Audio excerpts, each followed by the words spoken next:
Welcome to Daily Variety, your daily dose of news and analysis for entertainment industry insiders. It's November 27th, 2025. I'm your host, Cynthia Littleton. I am co-editor-in-chief of Variety alongside Ramin Satuda. I'm in LA, he's in New York, and Variety has reporters around the world covering the business of entertainment. Today is Thanksgiving Day, and so this is a special episode of Daily Variety.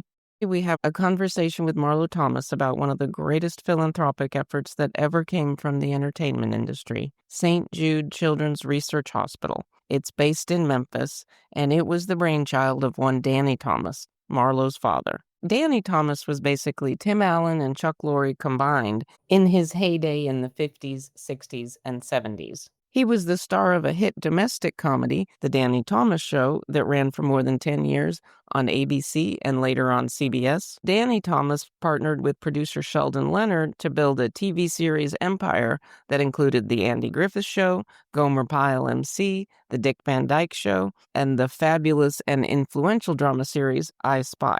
But for all of Danny Thomas's professional success, his greatest legacy is St. Jude, hands down. Marlo Thomas explains why in this conversation. Marlo, of course, has enjoyed her own long career as a TV star, producer, author, and activist. 2 words, that girl. This is the first time in more than 4 months of hosting this podcast that an interview brought me to tears. Marlo and her siblings Tony and Terry are devoted to the institution that her father spent most of his life building. It's absolutely touching. Our conversation is heavy at times and also inspiring. And after all that, we take a vintage Variety trip back in time to look at how the St. Jude story played out in the pages of Variety. Our own coverage, day by day, year by year, proves that St. Jude was not a cause for Danny Thomas. It was a mission. Marlo Thomas, what a treat. Thank you so much for joining me. I'm thrilled to be here, Cynthia. Well, as I just told you at length, I am a big fan of St. Jude. I'm a supporter of St. Jude, and I just love the origin story. This came purely out of the entertainment industry and your father's desire to do good and help the children of the world. Marlo, tell us where St. Jude is right now, and what are some of your fundraising priorities as you look ahead to 2026? Well, right now we're in our Thanksgiving campaign, which is its 22nd year. And it's a time of year where we ask people to give thanks for the healthy kids in your life and give to those who are not. I mean, we have several wonderful partners like Best Buy and Williams Sonoma and Kay Jewelers and so many wonderful companies that will ask their consumer, would you like to leave a little something for the children of St. Jude? And you can just add it on to your bill. Every dollar counts. My dad used to say he'd rather get $1 from a million people than $1 million from one person, because that means that everybody's involved in being part of the community. Especially for those families that didn't have the background to pay for expensive medical care. I know people at St. Jude are always in fundraising mode, and this is the time of year. So it's a great time of year. My sister and brother and I created this 22 years ago. We've raised $1 billion so far on this program, which we're very excited about. And we brought it up to $100 million a year program now. And, you know, it's very much needed. As you said, nobody pays at St. Jude. Nobody pays for anything. They don't pay for treatment or travel or housing or food. We pay for all of that. And it's our honor and privilege to do that, because when my dad was growing up in Toledo, Ohio, as part of an immigrant neighborhood, his parents were from Lebanon. He's a first-generation American. And little kids in his neighborhood died of things like appendicitis and influenza. Those are illnesses that should be curable. But because their parents couldn't afford a doctor, they didn't see a doctor, and so they didn't make it. And that really imprinted on my dad. And that's why he thought if he ever was successful, he was going to build a hospital for children of all religions and all races, and that nobody would have to pay, and they'd all get the same first-class care. And that's something that my family and all of us at St. Jude have taken very seriously. The focus on healthcare was so prescient. This country is still debating to this day in terms of the best way to make healthcare a human right.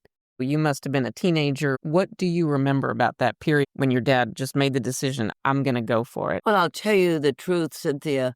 It was a great sacrifice on our family's part. My dad was on the road all the time for St. Jude. He didn't make it to my college graduation because he was in New Orleans at a big fundraiser. I'll never forget that. And my sister and brother also have those kind of memories of St. Jude came first. And so our family was very much involved in the giving to St. Jude Children's Research Hospital. So it was a very strong family feature tradition, kind of like Christmas and Thanksgiving. And the opening of St. Jude was a very big deal in 1962. We all just fell in love with the place. We fell in love with the children.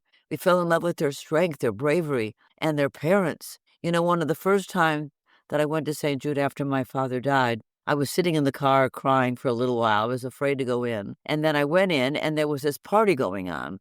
And there were all these little kids running around in paper hats, and there was ice cream and cake and balloons and all the stuff. And I said to the nurse, "Whose birthday is it?" And she said, "Oh, it's not a birthday party. It's an off chemo party." And I was so touched by that these little children were all celebrating one child's turn for the better. And the moms and the dads and the grandparents were standing nearby with tears in their eyes. If this little kid could make it, maybe their precious child would too.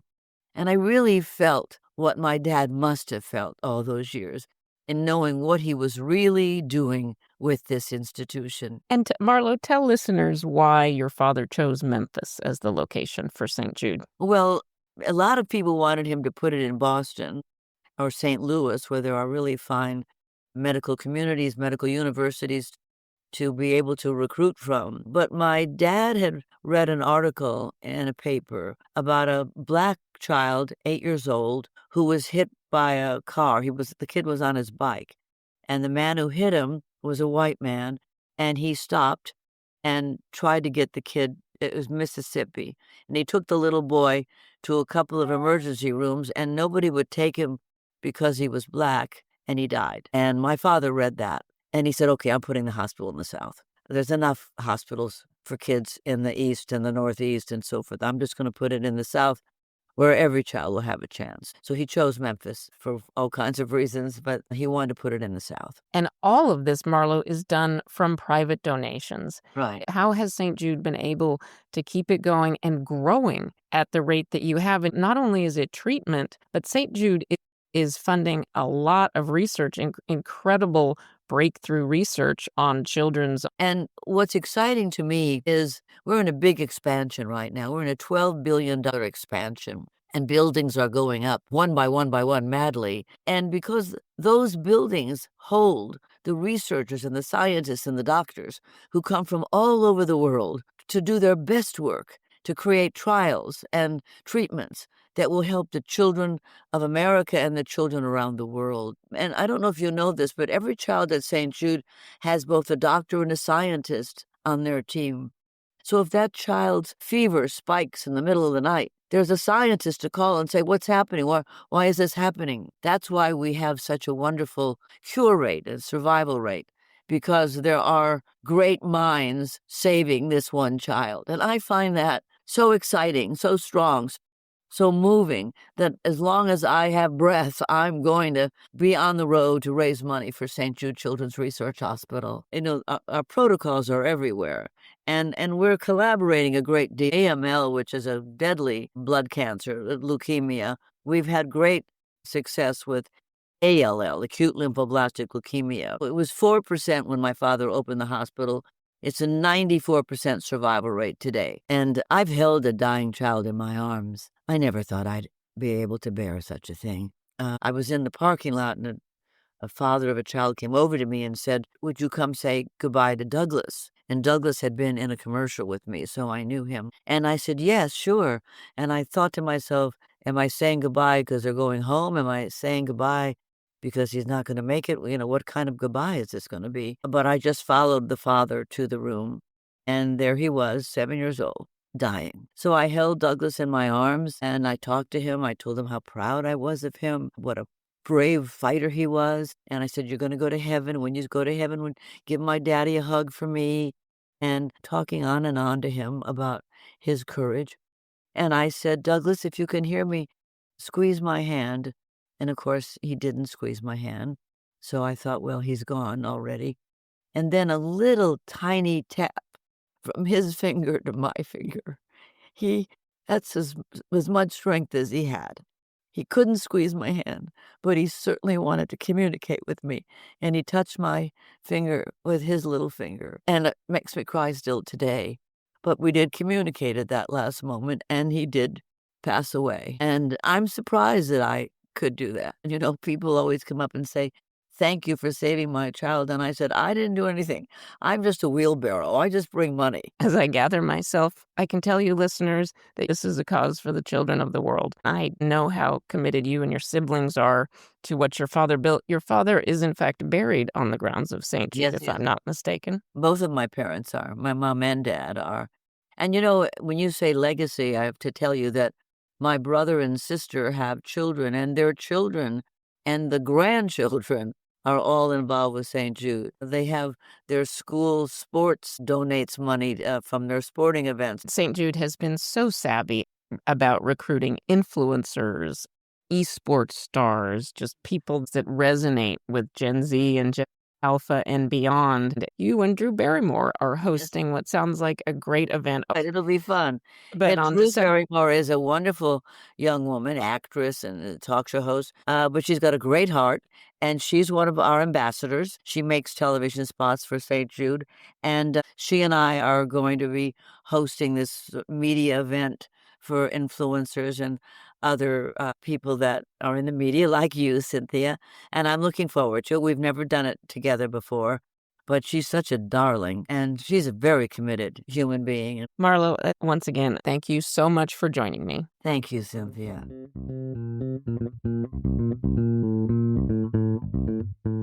St. Jude stands tall as an example of the philanthropic ambition that was a hallmark of industry heavyweights in the 50s and 60s. It was even competitive among the biggest stars. Danny Thomas was really successful as a performer and as a producer. As Marlo Thomas explained, her father was driven by his deep faith and the work ethic of a first-generation immigrant family. And he also got a lot of help from his Hollywood pals. Danny Thomas was Rat Pack adjacent in his career. Frank and Sammy and Dean and Shirley pitched in to help raise bucks for St. Jude. The very first mention of St. Jude in Variety's pages came in a short item, Dateline Chicago, from the December 5th, 1951 edition. It notes that Thomas went out of his way to stage the premiere of his Warner Brothers movie, I'll See You in My Dreams, as a fundraiser for St. Jude. It's a rom-com co-starring Doris Day. The event was held December 27, 1951 at the Chicago Theater. It was chaired and blessed by none other than the Archbishop of Chicago, Samuel Cardinal Stritch. Here's the full two-sentence item. Danny Thomas in for 5 days to lay plans for Memorial Hospital for St. Jude Police League. Tied in with this new pick, I'll See You in My Dreams. Scheduled for the Chicago Theater December 27th. Receipts to the hospital. I'm going to speculate that the reference to St. Jude being a police hospital was a mistake on the part of our reporter, because that item ran in the New York-based edition of Variety. The very next day, a report by a different reporter in the Hollywood-based Daily Variety had a little more detail on the plan for the premiere and no mention of it being a police hospital. And now here's a representative example of a story about one of the hundreds of chicken dinner fundraisers that Danny Thomas held for years to raise the money to break ground on St. Jude. Before his success in movies and TV, Thomas had toured for years as a nightclub comic. He knew the highways and byways, and he worked them. Variety pitched in by writing about his St. Jude campaign a lot. This item ran in the June 28, 1957 edition of Daily Variety. Stars in Memphis for Benefit Show. Arthur Godfrey, Jane Russell, Susan Hayward, Lou Costello, and Ferlin Husky have arrived in Memphis to entertain at Danny Thomas's St. Jude Hospital Benefit Show tonight. Jane Russell volunteered to do the show when Betty Hutton bowed out because of other commitments. Thomas will MC the show, which is being held in the Rustwood Baseball Park. Admittance to the event is by donation only. Performers are donating their services to help Thomas build a $2 million hospital here for needy children. Now, we'll let Danny Thomas himself have the last word on why he birthed St. Jude. They said it couldn't be done. They said that it was a task which would break my heart. They said it was impossible. At this very moment, in the city of Memphis, Tennessee, there is being constructed a hospital in the form of a star. There it is, in concrete, glass, and steel, to offer help to all the children of the world, regardless of race, creed, or economic status. You and I have vowed that we will do everything in our power, spiritually, physically, mentally, and financially, to bring about the defeat of these catastrophic diseases.